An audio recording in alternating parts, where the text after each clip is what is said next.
Spooks. Father James DeLuca had once believed evil arrived with trumpets, gunfire, and headlines. But Chicago had taught him otherwise. Evil usually came in whispers, in parking lots, in back rooms, in text messages deleted too fast, in men who wanted to look dangerous, but had not yet decided whether they had the stomach to become monsters. James wore a Roman collar and heard confessions by day, but at night he listened to other kinds of testimony, the lies, stammers, and half-plans of fools circling the edge of violence. He was not alone. His brother Joseph, polished and sharp, recruited engineers and ex-soldiers for one of the largest military contractors in America, which gave him access to men, rumors, contracts, security failures, and frightened executives who knew the city's underworld had begun sniffing at bigger prizes than liquor stores and armored cars. His younger brother Peter lived behind cameras and monitors, producing a stylish television spy drama called Spooks, a hit series that gave him the perfect disguise. Everyone in the city thought Peter DeLuca was a storyteller. Almost no one guessed he was also a collector of surveillance tricks, misdirection schemes, burner phones, fake call sheets, and production vans that could park anywhere without suspicion. Then there was Charlie DeLuca, once Sister Charlie, once a nun, now something harder to define, still faithful, still disciplined, but no longer willing to let prayer be her only weapon.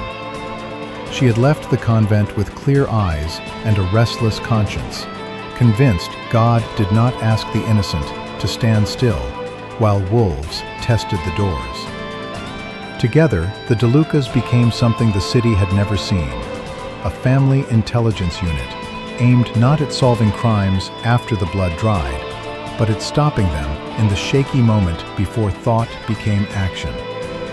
They watched the wannabes, the imitators, the eager young punks buying guns they did not know how to clean, the desperate middle managers quietly laundering money from men they feared, the copycats obsessed with internet fantasies of power.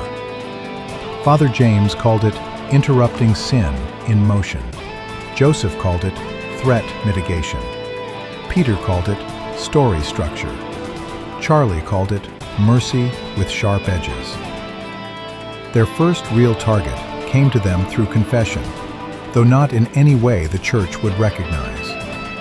A trembling kid named Nico lingered after evening mass, staring at candles as if they might answer for him. James did not press, only waited, and eventually the kid muttered enough names and fragments to suggest a robbery crew forming on the south side. Amateurs with military-grade fantasies and social media swagger.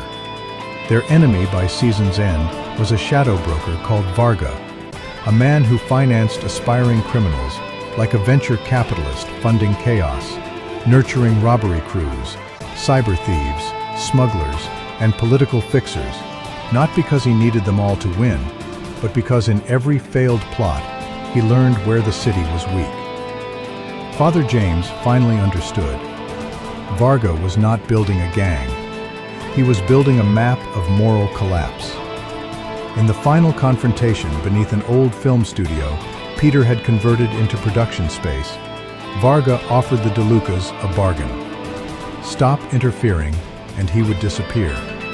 Keep going, and the city would learn what they really were: a priest, an ex-nun, a recruiter, and a television producer running an illegal private intelligence war. James looked at his family, at the bruises, the exhaustion, the certainty in their eyes, and realized none of them could go back to being ordinary. "You mistake us for voyeurs," James told him. "We are shepherds." Then the lights went out. Peter's backup plan kicked in, and the first season of Spooks truly began.